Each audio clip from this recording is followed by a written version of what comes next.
بسم الله الرحمن الرحيم إن الصلاة تنهى عن الفحشاء والمنكر صدق الله العظيم. محترم بزرگوں دوستوں، اللہ رب العزت نے مسلمانوں اور جناب حضرت محمد مصطفیٰ صلی اللہ علیہ وسلم کو بے بہا نعمتوں سے نوازا اور ہمیشہ تحفوں سے سرفراز فرماتا رہا. ان نعمتوں میں سے ایک قیمتی تحفہ نماز کا تحفہ ہے. اس متبرک تحفے کی فضیلت روز روشن کی طرح آیا ہے. اللہ نے حج کو فرض پر نازل فرمایا، روزے کو فرض پر نازل فرمایا، زکات کو فرض پر نازل فرمایا، ایمان کو بھی فرض پر نازل فرمایا. لیکن جب نماز کی باری آئی تو رب کائنات نے اپنے محبوب معاشر انسانیت جناب حضرت محمد مصطفیٰ صلی اللہ علیہ وسلم سے فرمایا کہ ہم آپ کو ایک قیمتی تحفہ عطا کرنے والے ہیں. یہ بہت اعلیٰ ہے، یہ بہت عرفہ ہے. اعلیٰ اور عرفہ شیء کو اعلیٰ ہی جگہ عطا کیا جاتا ہے، لہذا نماز کو عرش الہی پر عطا کیا گیا. برادران اسلام، توحید اور ایمان کے بعد انبیاء نے نماز کو اہمیت دی، نماز کی تعلیم کی. قرآن میں جگہ جگہ اقیم الصلاۃ ذکر کیا گیا ہے، کہیں پر یہ الفاظ بھی ذکر ہے، یا ایھا الذین آمنوا استعینوا بالصبر والصلاۃ. اے ایمان والو، صبر اور نماز کے ذریعے سے مدد طلب کرو. جب صحابہ کو حضور صلی اللہ علیہ وسلم نے معراج کے تحفے کا ذکر کیا اور اس کی بشارت دی تو تمام صحابہ کرام جھوم اٹھے، سبحان اللہ، اب تو نماز کے ذریعے سے ہم ہر مشکل کام آسان کر دیں گے. اب تو ہمیں خدا سے مانگنے کا واسطہ اور وسیلہ مل گیا. 5 وقت کی نماز ادا کریں گے، 50 وقت کی نماز کا ثواب ملے گا.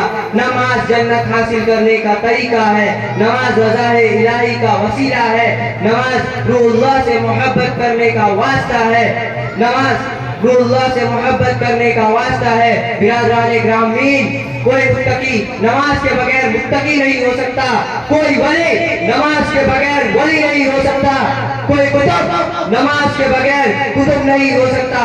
حضور صلی اللہ علیہ وسلم نے نماز ادا کی، صحابہ اکرام نے نماز کی پابندی کی، اولیاء اکرام نے نماز کو اختیار کیا. کہ کوئی بتا دے کسی نبی نے نماز کو ترک کیا ہو اور نبی بن گیا، کوئی کتب نماز کے بغیر کتب بن گیا، کوئی ولی نماز کے بغیر ولی بن گیا، کوئی ابدال نماز کے بغیر ابدال بن گیا.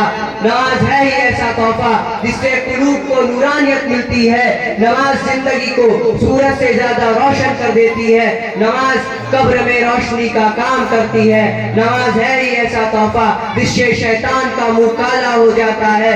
نماز ہے ہی ایسا تحفہ جس سے شیطان کا منہ کالا ہو جاتا ہے. میں بغیر حوالے کے بات ہی نہیں کرتا. مشکات شریف اٹھا لو، صفحہ نمبر 58 پر دیکھو، حضرت جابر رضی اللہ عنہ سے روایت ہے کہ نبی کریم صلی اللہ علیہ وسلم ارشاد فرمایا. اے وائر ہلایا رے، اے وائر ہلایا رے.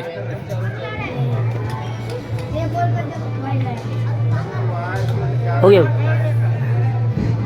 بین العبد و بین الکفر ترک الصلاۃ. بندے اور نماز کفر کے درمیان صرف اور صرف نماز کا ترک ہے.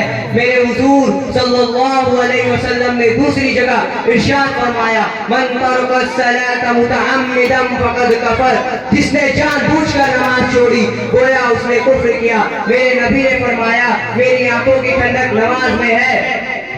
برادران اسلامی، برادران گرامی، جس نے نماز کو ترک کیا وہ نماز کے